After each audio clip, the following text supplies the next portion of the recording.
Okay, today we're looking at the Immortal Soul by Plato from Phaedo. So, this is the story of Socrates' death.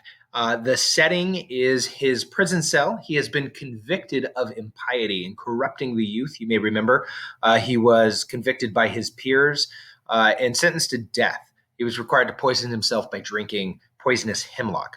And he spends his last hours with his friends who come sad, grief stricken that he is about to die. They offer him, we will talk about this next semester, they offer him an opportunity to escape. They're wealthy and well connected, and he denies the opportunity. We'll talk about why. He makes an ethical argument against escaping. We'll talk about that next semester.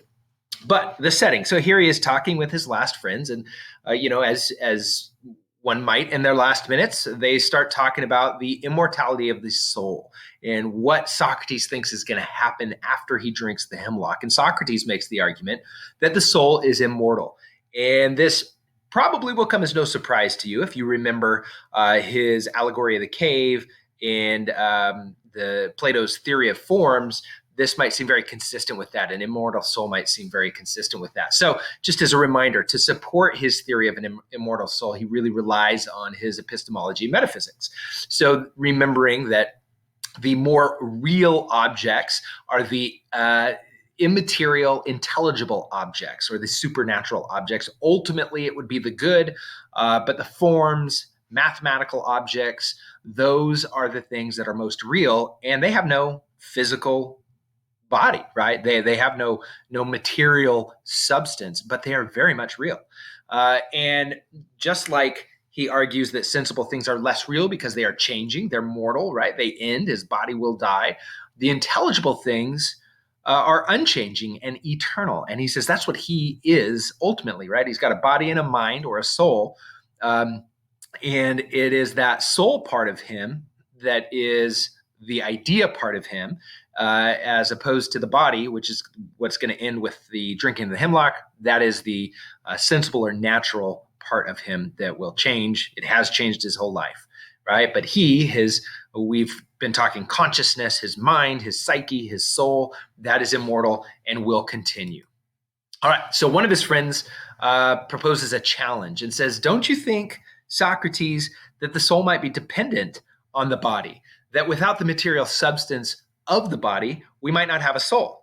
And Simmias, who is the friend who proposes this counter argument, suggests an analogy. And he says the body is like a harp, and the soul is like the harmony that it produces.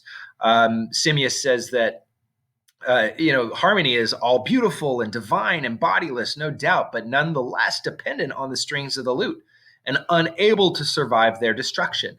Right, suggesting that, yeah, it's true, right? Think about music. The music is immaterial, the beauty of it, all of that stuff, but it would not exist without the harp. And he says maybe the soul is very much like that. The soul is this, beautiful, intelligible thing, but dependent on the body for its existence. And Socrates responds. Socrates disagrees. He says it's a bad analogy, Simmias. Nice try, but it's a bad analogy.